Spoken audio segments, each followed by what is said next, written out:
Nibbāna and the Fire Simile. Written by Venerable Bhikkhu Kaṭukurunde Ñāṇananda. It is being narrated by Bhikkhu Candana. Nibbāna and the Fire Simile. A Paharadha sermon by Bhikkhu Kaṭukurunde Ñāṇananda. This book is published strictly for free distribution, with all rights reserved, with seeingthroughthenet.net. Published by Dharma Grantha Mudrana Bharaya, Sri Lanka in 2010. Preface. The sermon presented in this little volume, under the title Nibbāna and the Fire Simile, is the translation of one of the sermons I delivered to the local community at Paharadha on Poya days. Incidentally, this happens to be the very first sermon to be translated into English out of more than 160 sermons delivered so far. As indicated by the title, this sermon has something special to say about the famous fire simile given by the Buddha as an illustration to dispel certain misconceptions about Nibbāna. Though I have done justice to this much debated topic in my earlier works, this sermon might have something more conclusive for those who continue to doubt and demur. It is hoped that the term extinction, the biggest bugbear behind the fire simile, will be understood in its correct perspective in the light of this sermon. I have already translated the entire series of 33 sermons on Nibbāna, 25 of which have come out in 5 volumes titled Nibbāna, the Mind Stilled. The Paharadha series, which was delivered in a lighter vein, covers a wider range of topics relating to the Dhamma. If all goes well, it might be possible to bring out at least a fair selection of these sermons in translation. I must record my deep appreciation of the invaluable services rendered by our book trust, the DGMB in Colombo, and our audio trust, the DSMB in Kandy, in making accessible all my writings and sermons to the Dhamma-thirsty world, free of charge, as Dhammadānaṃ. I wish them many more years of devoted service to the Buddha Sasana. Signed, Bhikkhu Kaṭukurunde Ñāṇananda, Potkulkala Aranyaya, Paharadha, Kandigedara, Devaligamma, Sri Lanka. The 8th of January, 2010. Delighting in existence, O monks, are gods and men. They are attached to existence. They revel in existence. When the Dhamma for the cessation of existence is being preached to them, their minds do not leap towards it. Do not get pleased with it. Do not get settled in it. Do not find confidence in it. That is how, monks, some lag behind. Itivuttaka, page 43. Namo tassa bhagavato arahato samma sambuddhassa. Homage be to the fortunate one, the worthy, the fully enlightened. Ayoghana hatasseva jalato jata vedaso anupubbu pasantassa yathana nyayate gati evang samma vimuttanang kama bandho gatarinang panya petung gati nati pattanang achalang sukhang. The Udana, page 93. Dear listeners, that deliverance from samsara which the Buddha discovered, we generally call Nibbāna. Sometimes the Buddha made a special effort to explain to the world what sort of a deliverance it is. The passing away of the Arahant Dabba Mallaputta was one such occasion. The topic we have chosen for our sermon today is a couplet of verses uttered with reference to that occasion. Dabba Mallaputta was one of the wonderful disciples of the Buddha. The beginning as well as the end of his life was wonderful. He was born after his mother's death. That is to say, his mother died due to some sudden illness while he was still inside the womb. Relatives took the pregnant mother's dead body into the crematorium and put it on the funeral pyre. When they set fire to it, flames split the embryo and the child dropped onto a log of wood below. As the child was still alive, relatives picked it up and handed it over to the child's grandmother. It is said that the child was named Dabba because its life was saved by falling on a log of wood. Dabba is a term for wood as well as for material. Because he belonged to the Malla clan, he was called Mallaputta, son of Mallas. When Dabba was 7 years old, the Buddha visited the country of the Mallas and stayed in the mango grove called Anupiya. On seeing the Buddha, Dabba aroused faith in him and begged permission to get ordained.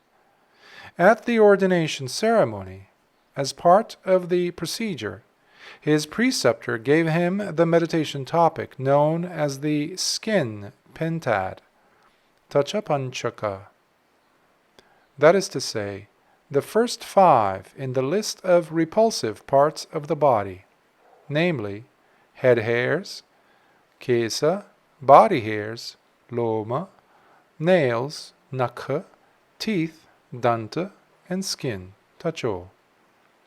Dabba attended to his meditation topic while his head was being shaved. It is said that he attained the fruit of stream winning, Sotapatti Phala, when the shaving started, and attained arahanthood by the time it ended. So he was already an arahant when he was ordained, having attained that supreme goal inside the hall of tonsure itself. Because of this extraordinary achievement, Venerable Dabba Mallaputta, while in solitude, thought, "The purpose for which I went forth is already fulfilled. What if I were to take upon myself some duty on behalf of the community?" With this thought, he decided to ask permission to be given an opportunity of serving the community by taking upon himself the duties of 2 offices, namely, that of an allocator of lodgings to visiting monks, Senasana Panyapaka, and that of assigning the requisite number of monks in response to invitations to meals, Bhattu Desaka. When he expressed his wish, the Buddha approved it with commendation, and the 2 duties were made over to him with the formal sanction of the community. After that, it was Venerable Dabba Mallaputta's responsibility to allocate lodgings to visiting monks and to assign the requisite number of monks to respond to the laity's invitations to meals. He acquitted himself well in the performance of both these duties, particularly in regard to the duty of allocating lodgings to visiting monks. It is said that he was so efficient as to do it according to their dispositions and predilections.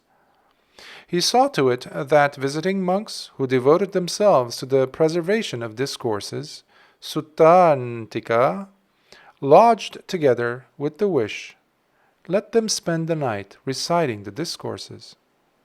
When monks expert in discipline arrived, he made them lodge together, thinking, let them spend the night discussing points of discipline. When preachers of Dhamma came, he gave them lodgings at one spot with the wish, let them pass the night in Dhamma discussions.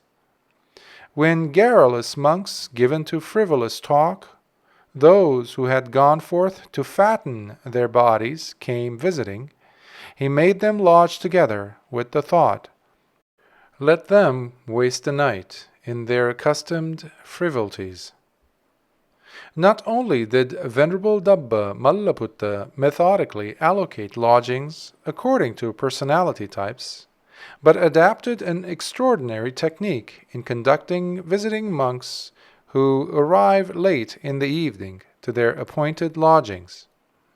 He would determine to his fire kasina attainment, and with that light conduct these monks to their lodgings. It is said that some visiting monks purposely arrived late in order to see Venerable Dabba Mallaputta's miraculous powers. When asked for their preferences, they would mention distant lodgings like those in Gijhakuta, Vulture's Peak, Isigili Rock, Vebhara Rock, Maddakuchi Park, and Jivaka's Mango Grove. And how would Venerable Dabba Mallaputta take them there in the darkness of the night? He would attain the jhana and determine his thumb to become some sort of a flashlight, and holding it before him would lead the way. In that light, those monks were shown their places of lodging. Because of his efficiency in performing this duty, the Buddha named him the foremost among monks who allocate lodgings to visiting monks. Though he was such a highly gifted monk, he had a short lifespan, probably due to some past karma. He was still young when the time came for his parinibbāna, the final passing away. The Buddha was dwelling at the bamboo grove in Rajagha at the time. Venerable Dabba Mallaputta approached the Buddha and told him, "Well gone one, the time has come for me to attain parinibbāna." The Buddha simply said, "Dabba, you may do whatever you think it is time for." As soon as the Buddha expressed his approval, he worshipped the Buddha, took his final leave, rose up into the sky, and seated in the cross-legged posture, attained to the fire kasina jhana, and arising from it, attained parinibbāna. The extraordinary thing about his passing away was that he set fire to his body through his skill in the fire kasina, and cremated himself. It was such a perfect cremation that no ash or soot remained at the end of it. Venerable Dabba Mallaputta did not even leave any relics for us to worship. This was such a significant event that the Buddha uttered a paean of joy on the occasion. Whereas nowadays such occasions usually call for expression of condolences, here we find the Buddha giving expression to the following utterance of joy. Abhedi kayo nirodhi sanya vedana siti bhavimsu sabba vupasamingsu sankhara vijñānaṃ athamagama. Body broke up, perceptions ceased. All feelings cooled off, preparations calmed down, consciousness came to an end. The Udana, page 93. This event was of such a great significance that the Buddha, when he went to Savatthi from Rajagaha, related the incident to the monks at Jetavana Monastery, and made it an occasion to preach the following 2 verses, as if in memoriam. Ayoghanahatasseva jalato jata vedaso anupubbu pasantassa yatana nyayate gati evang samma vimuttanang kama bandho ghatarinang panyapetung gati nati pattanang achalang sukhang. Again from the Udana. The 2 verses are of such depth that the traditional commentators have faced difficulties in interpreting them. The simile given in the first verse seems to have puzzled them. As we understand it, the reference here is to a fire, the flame of which resembles a red-hot block of iron. So the 2 verses could be rendered as follows. Just as when a fire, burning like a red-hot block of iron, gradually subsides, the path it goes by is not known. Even so, of those who are well released, having crossed the flood of sensual bonds and reached the immovable bliss, there is no path whereby to designate. So now we have before us the question of Parinibbāna. The Parinibbāna of Venerable Dabba Mallaputta is an exemplary one. Why? Because he did not leave behind anything, nor did he, it seems, preserve for himself anything to be taken along with him. Because all what he had, namely form, feelings, perceptions, preparations, and consciousness, came to an end. He did not leave for us any remains like relics to be enshrined. It was a perfect parinibbāna in every sense.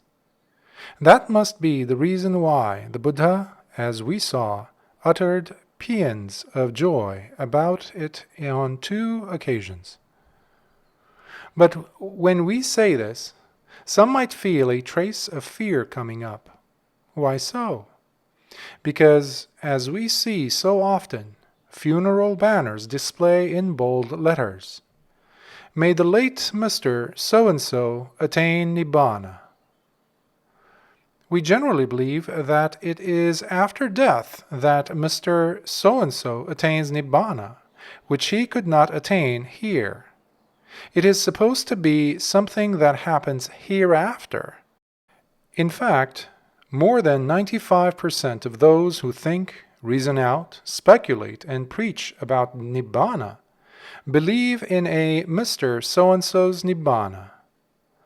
For them, all Buddhas and Arahants, or whoever is said to have attained Nibbāna, end up in a holy citadel called the Great City of Ambrosial Nibbāna, Ama Maha Nivanpura.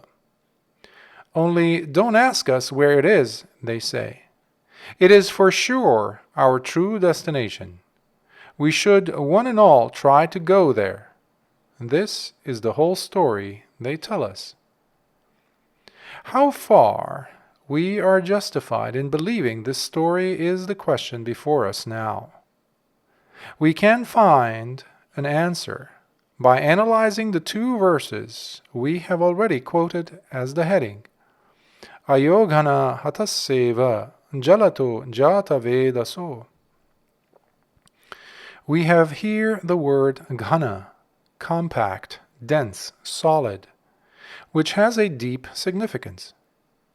As a matter of fact, the reason for all this delusion in the worldlings is the personality view, which virulently holds on to existence.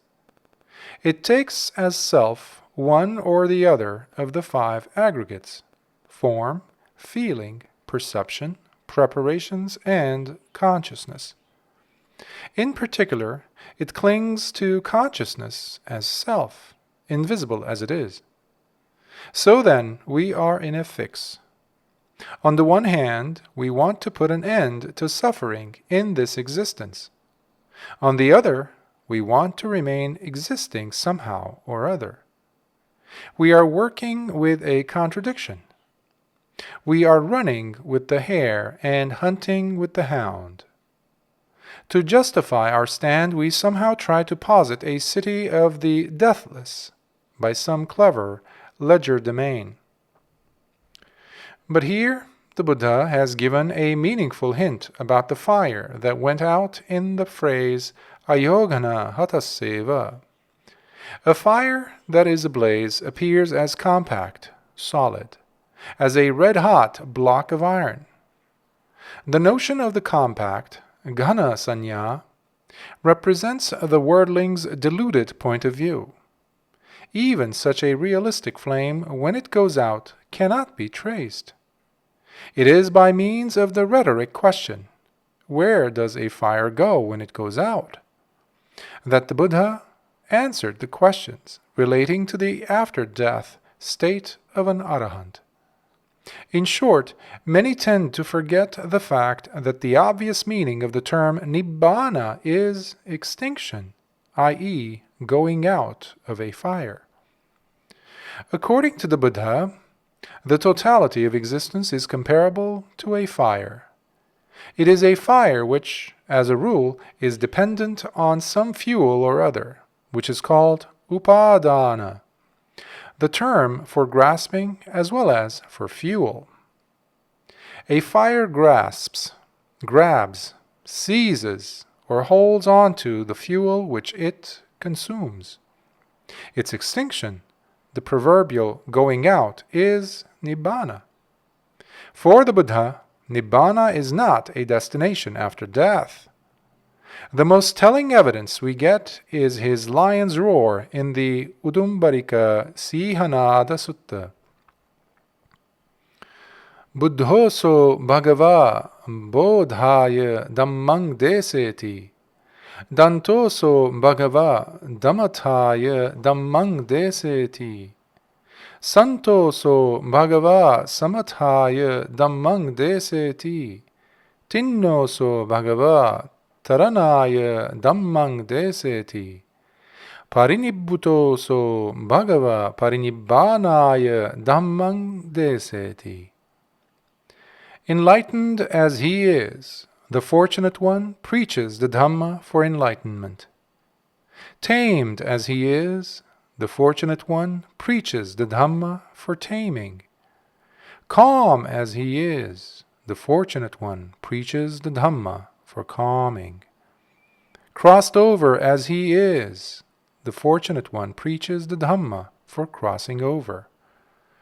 Perfectly extinguished as he is, the fortunate one preaches the Dhamma for perfect extinguishment.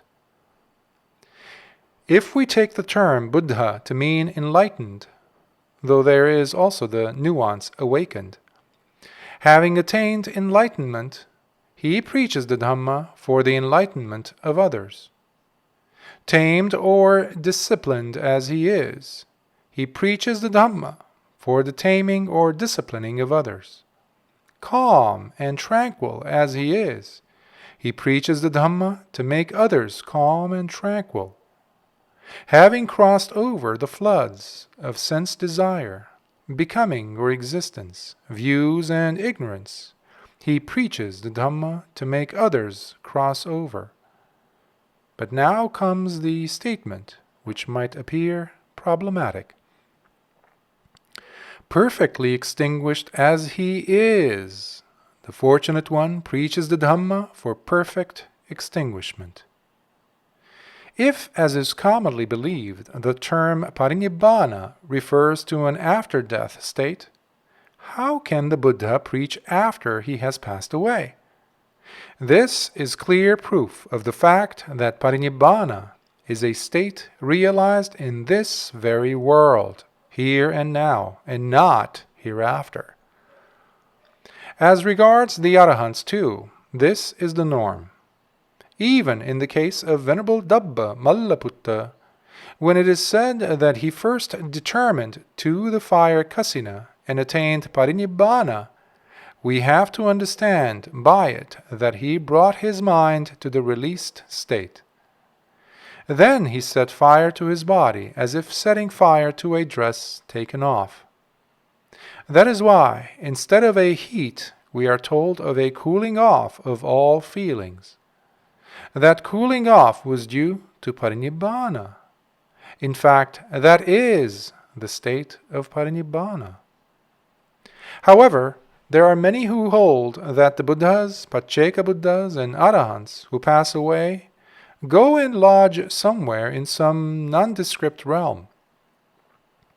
There is a particular discourse they draw upon to prove it, namely Paharadha Sutta. In that discourse we find a discussion between the Asura king, Paharadha, and the Buddha. First of all, Paharadha, the Asura king, enumerates 8 wonderful and marvelous qualities of the ocean, seeing which the Asuras delight in the great ocean. Out of them we shall mention here the 5th, as it is relevant to our discussion. Paharadha says that even if all the rivers in the world flow into the ocean and torrents of rain fall on it, there is no apparent decrease or increase in it, and that the Asuras delight in this quality of the great ocean. By way of comparing his dispensation, literally the doctrine and discipline, Dhamma Vinaya, with the great ocean, the Buddha enumerates 8 wonderful and marvelous qualities to be found in his dispensation. Out of them, the 5th is worded as follows. Just as there is no apparent decrease or increase in the waters of the great ocean, even if all the rivers of the world flow into it, and torrents of rain fall from the sky, even if many monks pass away in the Nibbāna element without residual clinging, anupadisesa Nibbāna dhātu, there is no decrease or increase apparent in the Nibbāna element without residual clinging. On the strength of this comparison, many scholars try to argue it out that anupadisesa Nibbāna dhātu is some sort of a spacious destination for the Buddhas and Arahants when they pass away. But the fallacy of this argument is exposed when we examine the 8th wonderful and marvelous quality of this dispensation. As the 8th wonderful and marvelous quality of the great ocean, Paharadha states that there are enormous creatures in it such as whales, sharks, asuras, nagas, and gandhabas. The Buddha, by way of comparison, says that in his dispensation too there are enormous creatures. Who are they? The 8 noble persons in the community, namely the stream winner, the one who is treading the path for the realization of the fruit of stream winning, the once-returner, the one who is treading the path for the realization of the fruit of once-returning, the non-returner, the one who is treading the path for the realization of the fruit of non-returning, the Arahant, and the one who is treading the path to Arahanthood. Only the 8 noble persons are mentioned.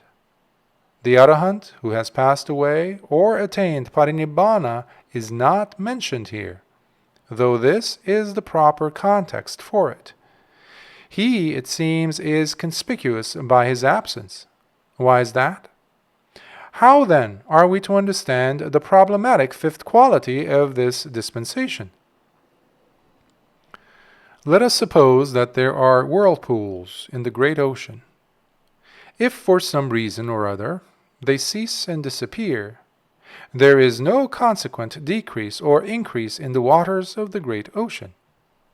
As a matter of fact, there is a very deep concept in the Dhamma, namely that existence is a perversion.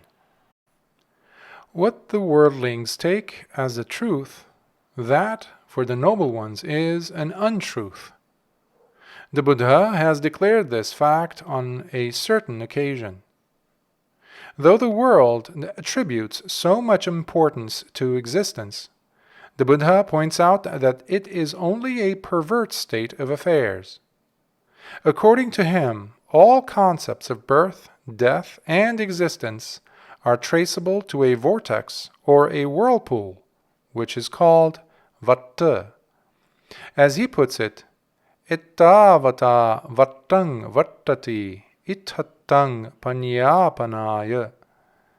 Insofar does a whirlpool whirl for the designation of a thisness, i.e., this state of existence. It is as if to indicate some spot that a whirlpool whirls. In the great ocean, there is a possibility of pointing out a this spot and a that spot only when there are whirlpools. But a whirlpool is a manifestation of some pervert activity.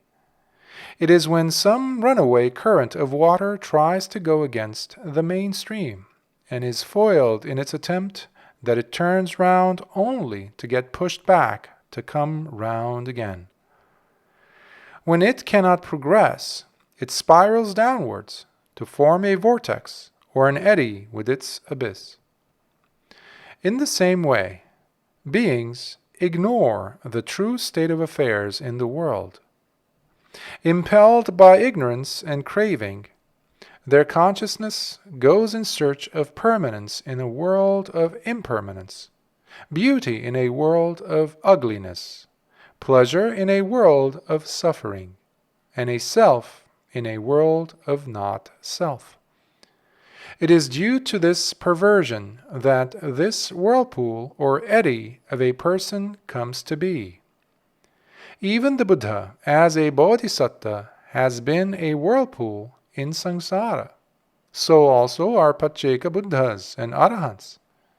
In the end, by wisdom, they see the futility of this whirling around.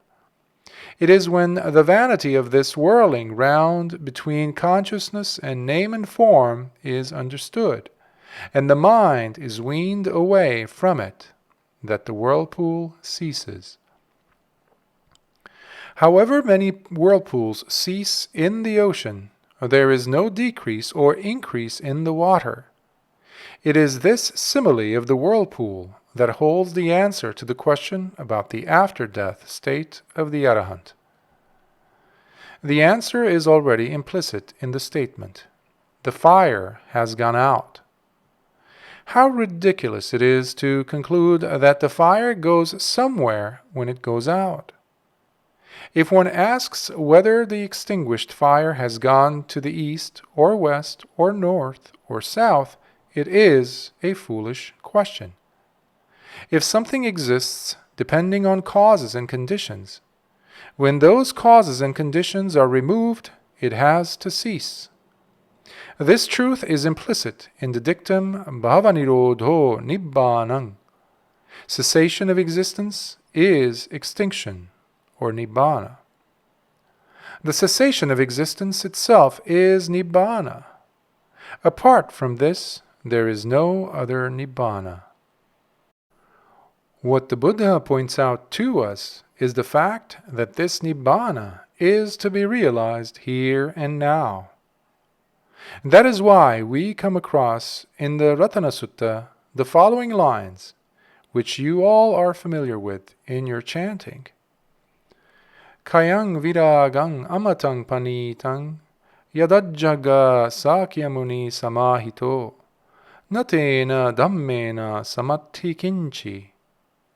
That destruction of craving, that detachment, that excellent deathlessness which the concentrated Sakyan sage attained, there is nothing comparable to that Dhamma.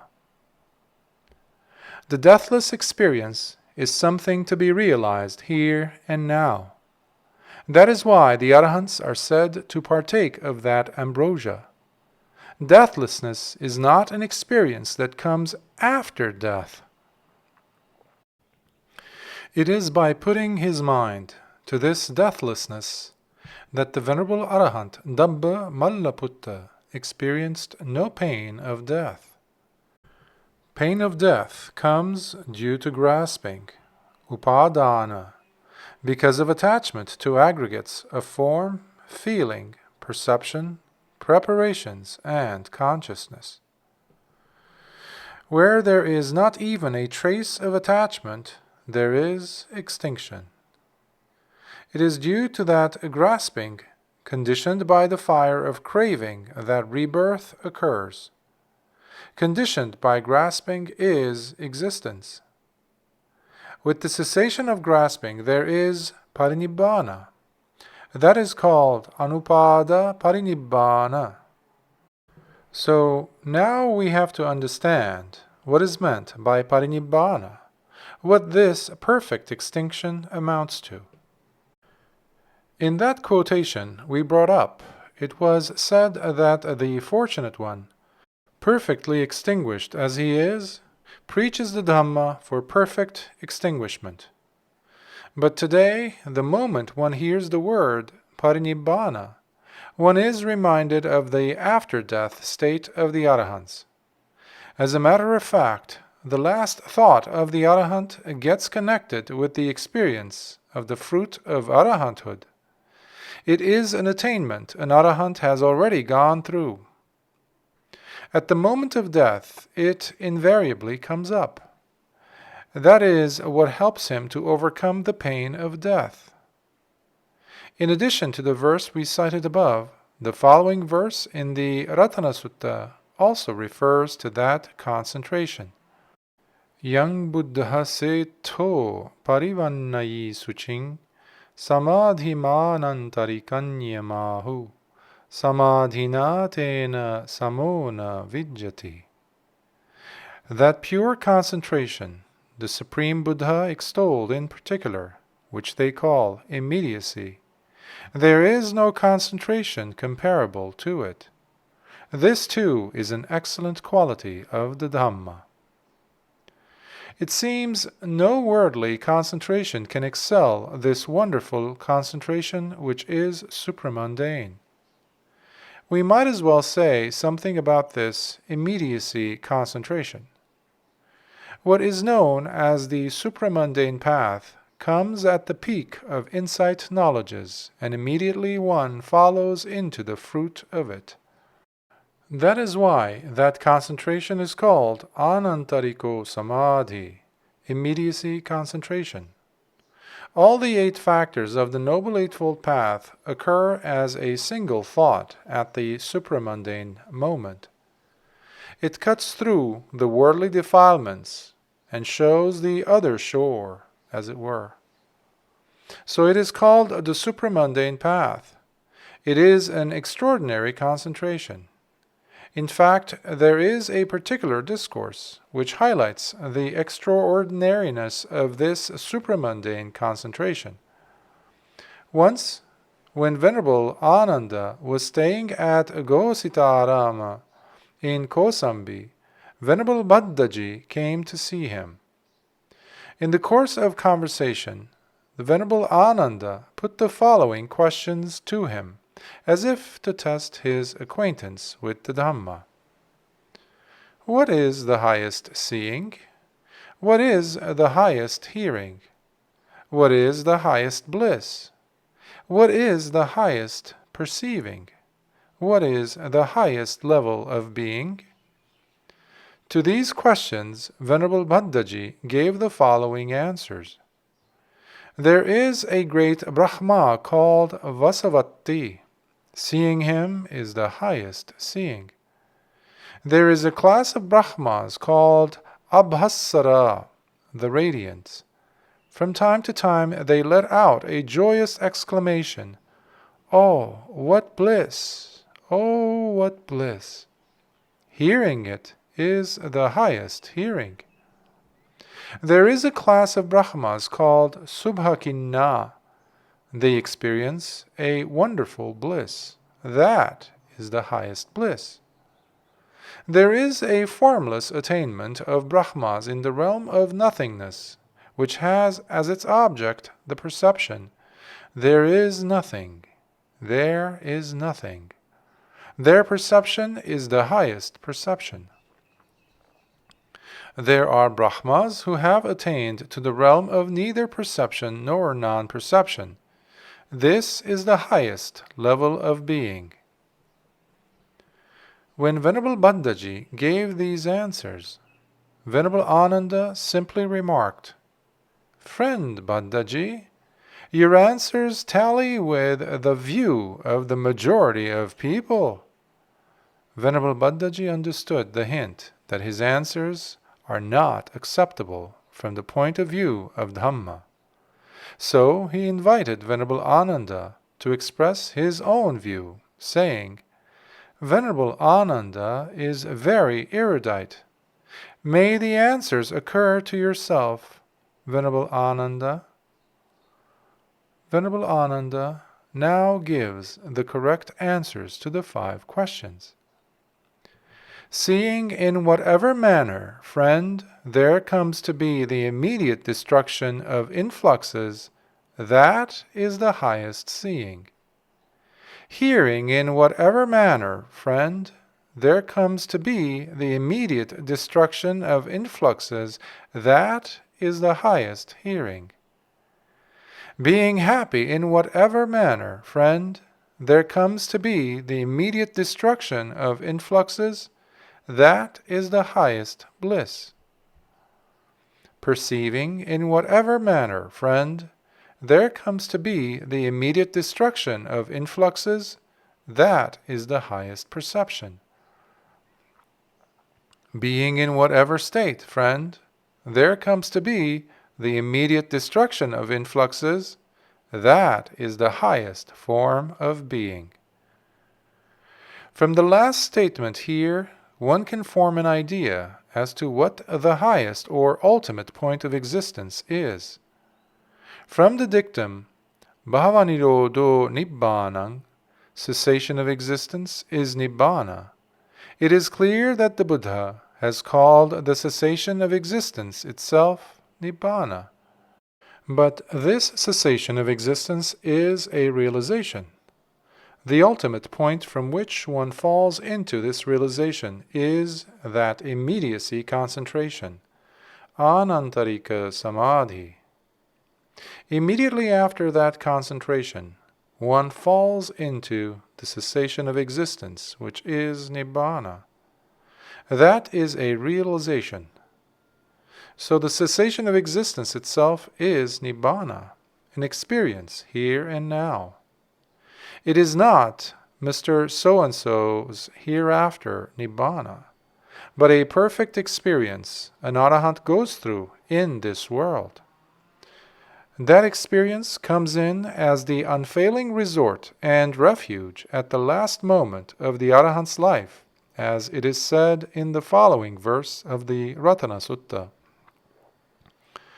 Khinang puranang navang nati sambhavang viratta citta ayatike bhavasming te khina bija avirulhi chanda nibbanti dhira yathayam padipo. Khinang puranang, whatever past karma there was, all that is exhausted. Navang nati sambhavang, there is no new karma to bring about any existence. Viratta citta ayatike bhavasming, detached in mind as regards future existence. Te khina bija avirulhi chanda, they whose seed of consciousness is destroyed and desire does not sprout forth. Nibbanti dhira yathayam padipo, those wise ones get extinguished like this lamp. The ordinary person's consciousness seed has that germinating power to bring about rebirth in the field of karma, watered by craving, true to the dictum, kammankhetang vinyanang bijang tanhasineho. Karma is the field, consciousness is the seed, and craving the moisture. But an arahant's consciousness has lost that germinating power, and there is no moisture of craving for desire to grow up. It is a foolish question to ask, where does the flame of a lamp go when it goes out? When the oil is exhausted and the wick is burnt out, there is perfect extinction. There is nothing to lament because all suffering has ended. Many Brahmins who held on to a soul theory accused the Buddha for being an annihilationist. But now, not only such Brahmins, even Buddhists level such accusations at us when we highlight these controversial issues. The Buddha answers those accusations fairly and squarely, pointing out that their criticism is groundless. They are falsely accusing me for something I do not say. For monks, formerly as now, I make known only a suffering and a cessation of suffering. Pubbecahang bhikkhave etarahicha dukkhancheva panyapemi dukkhassa cha nirodhang. The teaching of the Four Noble Truths is extremely wonderful, in that the 5 aggregates of grasping, without exception, are equated to suffering.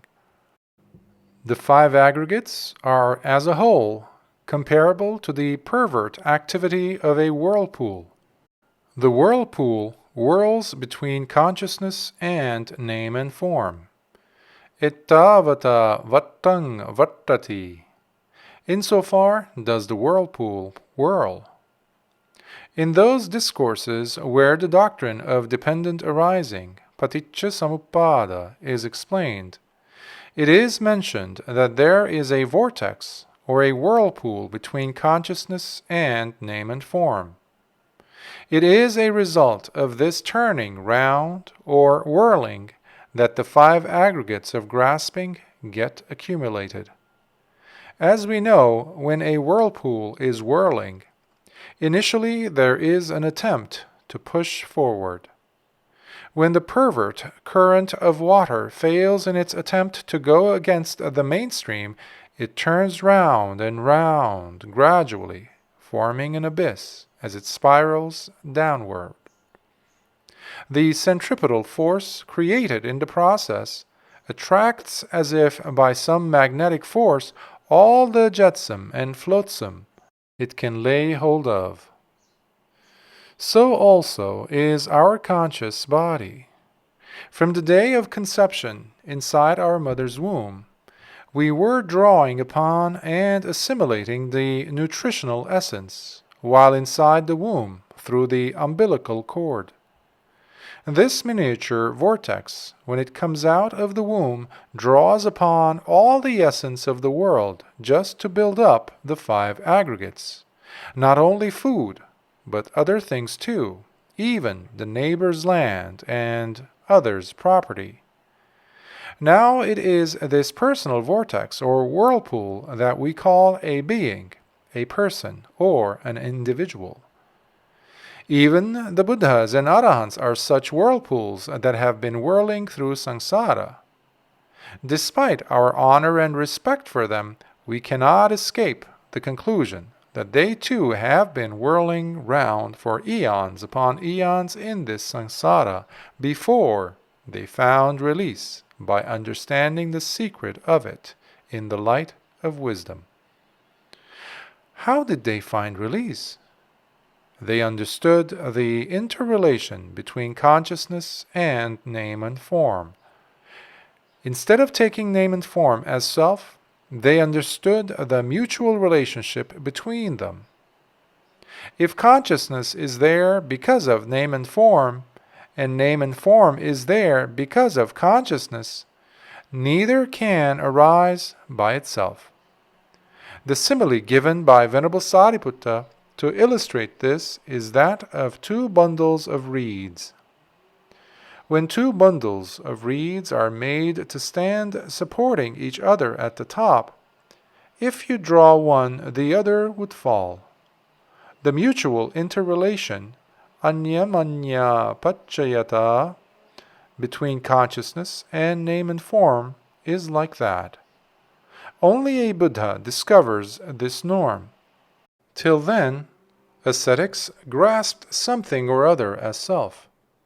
At least the subtle attainment of neither perception nor non-perception they would identify as self. It was only the Buddha who pointed out that there is nothing that can be regarded as a unit. Even if we call something a sphere, still it involves a conflict, a struggle. That itself is the suffering in it.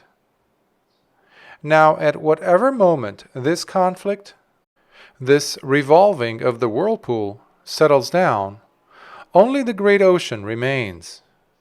There is no decrease or increase in the great ocean as a consequence. So all what was said about the great ocean in the Paharadha Sutta is in perfect symmetry with the image of the vortex.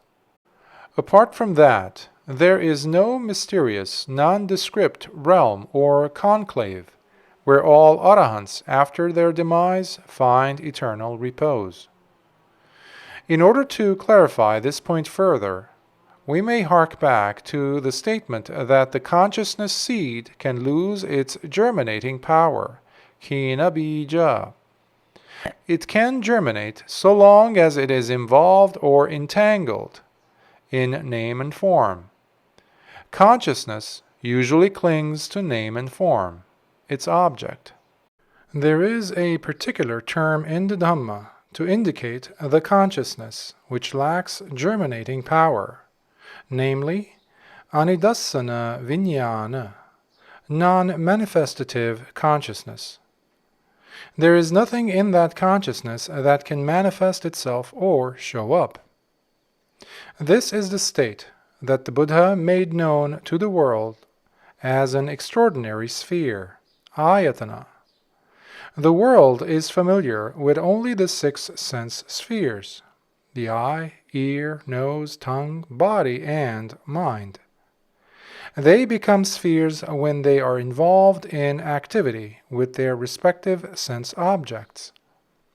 That activity is similar to what is going on in the whirlpool mentioned above. According to the Buddha, it is in these 6 sense spheres where this activity is going on that the whole world is to be found. Whatever modern science may say, the Buddha has proclaimed that the world is something that arises and ceases in the 6 sense spheres. That is why the Buddha declared that within this fathom-long physical frame, with its perception and mind, he would point out the world, the arising of the world, the cessation of the world, and the path leading to the cessation of the world. Sometimes the Buddha preached about a state wherein the 6 sense spheres cease. That cessation of sense spheres itself is called a sphere one can realize. He even gives a description of it. Monks, there is that sphere. What sort of sphere? In that sphere, the Buddha has described, there is nothing of those elements like earth, water, fire, and air with which we associate matter or form. None of the formless realms like the realm of infinity of space. No this world, no other world, no sun, no moon, no coming, no going, no standing, no passing away, no being born. In short, as the Buddha sums it up, that state is unestablished, appatitam, non-continuing, appavatam, and objectless, anarammanam. The long list of negations is suggestive of the absence of all samsaric bonds, everything that mattered, including matter itself. It is this non-manifestative consciousness that the arahants experience in the attainment of the fruit of arahanthood. By way of an illustration, we may cite an instance from the Buddha's life itself. In the Nibbāna Sutta, we find the Buddha coming out with such an experience. Monks, when I was once staying in this chaff house at Atuma, there was a torrential downpour, with flashes of lightning and peals of thunder. 2 farmers, brothers, and 4 bulls were struck down by lightning. A large crowd had gathered there. I came out of the chaff house and asked a man who came up to me why such a crowd has gathered there. He told me that there was a torrential downpour of rain, with flashes of lightning and peals of thunder, and that 2 farmers and 4 bulls were struck down dead by lightning. He then asked me, "But where were you, Venerable Sir?" "I was here itself, friend." "But didn't you see it, Venerable Sir?" "No, friend, I did not see it." "But didn't you hear the sound, Venerable Sir?" "No, friend, I did not hear the sound." "But then, Venerable Sir, were you asleep?" "No, friend, I was not asleep." "But, Venerable Sir, were you conscious?" "Yes, friend." That man then expressed his surprise at the fact that the Buddha had not seen or heard anything, though he was conscious or percipient, sanyi. The Buddha was in that extraordinary samadhi at the time. When the mind is fully detached from the world, there is no seeing or hearing. Though there are several instances of arahants in arahata phala samadhi mentioned in the discourses, those who believe in a Mr. So-and-so's Nibbāna interpret them as referring to some mysterious, nondescript realm. According to them, that is the final destination of arahants. The majority of Buddhists today are imprisoned in this pernicious view. We have to emphasize that this view only reasserts the personality view, encourages craving for existence, and reaffirms the Brahmin prejudices. If we are to resolve this conflict of views, we must be ready to grant the fact that according to the Buddha, even the notion of existence is a perversion. Whereas for the worldling, existence is a blessing, for the Buddha it is a manifestation of a pervert tendency. It is like that runaway current of water, trying to do the impossible. Though it tries to go its own way, it has to turn back. When it fails after repeated attempts to forge ahead, it starts digging down into an abyss. But one significant thing emerges from all this. That is to say, we get an opportunity to indicate and designate. There is nothing in the great ocean to point out. But when there is a vortex or a whirlpool, we can point out as there or here, as that one or this one. We can use all these designations because there is a whirlpool. However, simply because we get such an opportunity, we should not jump to the conclusion that it is some sort of a self or soul. What we get there is only a conflict, not an integral unit. The Buddha has proclaimed to the world that it is only suffering. No other religious teacher has revealed that truth. They were blind to it because they tenaciously clung to a view of a self. The Buddha expounded this truth through his teaching on the law of dependent arising, paticca samuppada.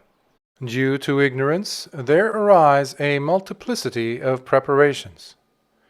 The discrimination between consciousness and name and form is itself the outcome of these preparations. This discrimination is something like getting involved in a game of chess. When we want to play chess, we have to have 2 sides, even if we are the best of friends. That is a precondition for any competition. Even friends have to agree to disagree and appear as opponents. The process of existence is something similar. There is a competition going on between consciousness and name and form. It is a going round, a whirling round that never ends. The Buddha saw this as a conflict, a suffering. The same conflict, the same whirling round goes on within our body all the time. Can we stop breathing after taking in one breath? We are forced to breathe out. Can we finish with that? No. We are forced to breathe again. We took a meal in the morning. Can we hold on to it? Is that the end of our eating? So this is the story of the body, prided on as I and mine. If we form a concept of a here, a there comes in as a matter of course. If we conceive of a there, a here too haunts somewhere. This one implies that one, and that one implies this one. The world is imprisoned within this duality. That is why the Buddha declared, "Monks, I will teach you a dyad." What, monks, is the dyad? The eye and forms, the ear and sounds, the nose and odors, the tongue and tastes, the body and tangibles, mind and mind objects. This is called the dyad. If anyone, monks, were to say, "Having rejected this dyad, I shall make known another dyad," that would be a mere vain boast. When questioned, he would not be able to substantiate it, and further, he would end up clueless. In this way, inside our body and in our life process, there is a constant transaction, a give and take. This give and take never becomes even. The Buddha, therefore, equated the entirety of existence to suffering, i.e., the 5 aggregates of grasping as a whole. Many scholars who get down to explaining the noble truth of suffering go on citing, birth is suffering, decay is suffering, death is suffering, and so on. But forget that the Buddha concludes with the statement, in short, the 5 aggregates of grasping is suffering. Let us now direct our attention to the perception of the compact, Ghanasanya, we mentioned earlier. Here we have a concept relevant to insight meditation. The worldling holds on to the perception of the compact. That is why he takes a flame as one. A little child might mistake a flame for something solid and try to catch it. Perception of the compact determines the worldling's reactions. But the insight meditator, with a concentrated mind, awakens radical attention, according to the Buddha's instructions. With mindfulness and full awareness, he discerns name and form. What appeared as compact now appears as a heap. It is with this perception of the heap that one gradually gets on to the path of insight. As one progresses on it, dejection or disenchantment sets in. Knowledge and vision of things as they are, yatha bhutang jnana dassana, invariably gives rise to dejection. One cannot see things as they are and not be dejected or disenchanted. This dejection leads to detachment. It is then that Nibbāna or perfect extinction is realized. Even the 4 elements, earth, water, fire, and air, highly prized by the world, do not get a footing in that released mind.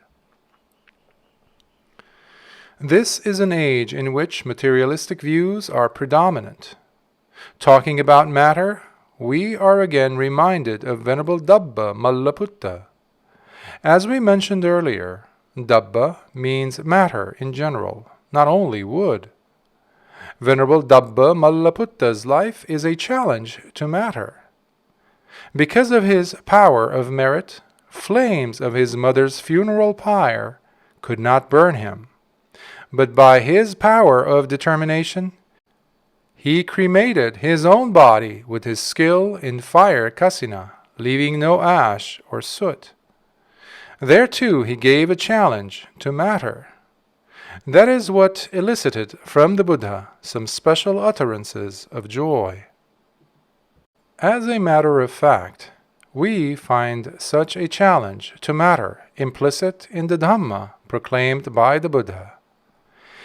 If we compare the entire Dhamma to a library, the portals of this library open with the two significant lines of the first two verses of the Dhammapada.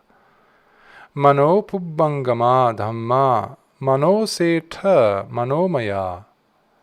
Mind is the forerunner of mind objects. Mind is their chief. Mind-made are they. These two lines, occurring in both verses, express a first principle in this Dhamma. In the Dhamma proclaimed by the Buddha, mind is primary, not matter. Mind precedes all things. Mind is superior to them. In the last analysis, they are made by mind itself. According to this mind-oriented vision, even the so-called matter has no impact on that supramundane concentration. It is as if the elements of earth, water, fire, and air are non-existent. Concepts relating to them, such as coming, going, staying, being born, and passing away, do not register themselves in that non-manifestative consciousness. That is why the term kina bija, with the consciousness seed destroyed, is used with reference to arahants. Their consciousness seed cannot germinate in a mother's womb. That incident at Atuma, mentioned above, is also suggestive of this non-manifestative consciousness. Yet another instance is the occasion the Buddha's foot was wounded by a splinter from a rock hurled on him by Venerable Devadatta. Initially, the Buddha did experience grievous pain, so much so that the physician Jivaka had to be called in. But we are told that subsequently he bore up the pain by overcoming it with that supramundane concentration. Particularly at the last moment of an arahant's life, this extraordinary concentration steps in as a matter of course. That is what enabled Venerable Dabba Mallaputta to cremate his body, as if taking out one's dress and setting fire to it. All this goes to prove that Parinibbāna is something to be realized here and now. If it is conceived as something that comes after death, no one will make a genuine effort to realize it. There is nothing wrong in a wish like this. May the merits accumulated by Mr. So-and-so in this life and whatever merits we make over to him to rejoice in, conduce to his attainment of Nibbāna. But to wish him some sort of eternal Nibbāna after death is contrary to the spirit of the Dhamma. It is also wrong to attribute such a Nibbāna to Buddhas and Arahants. They too are whirlpools, which have been whirling for eons upon eons in samsara.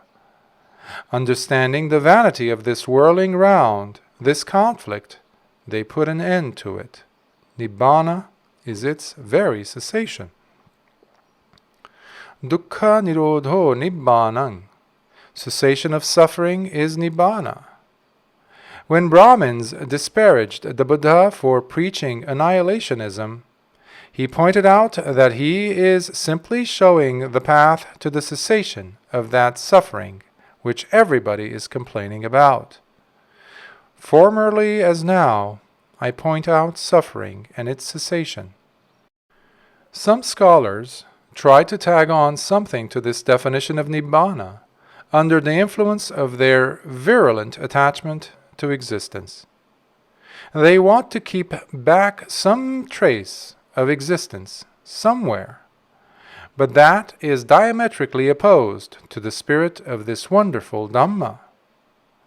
The following thematic statement of reflection on peace, Upasamānussati, highlights the spirit of this unique Dhamma.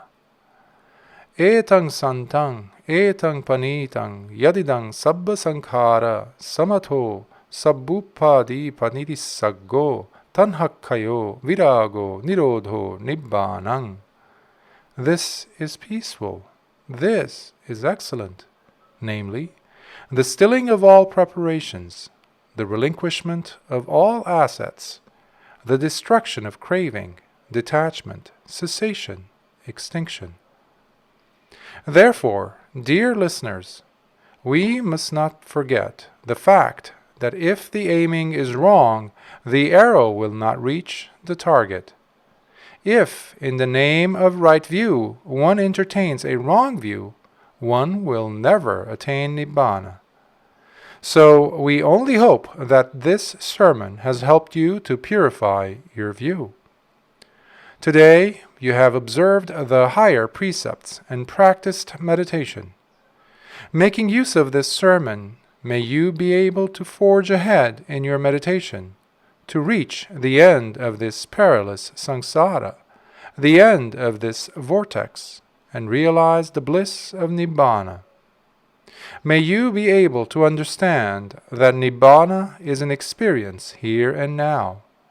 Whatever beings there are from the lowest hell to the highest Brahma world, who wish to rejoice in the merits accrued from preaching and listening to this sermon, may they all realize the sublime peace of Nibbāna.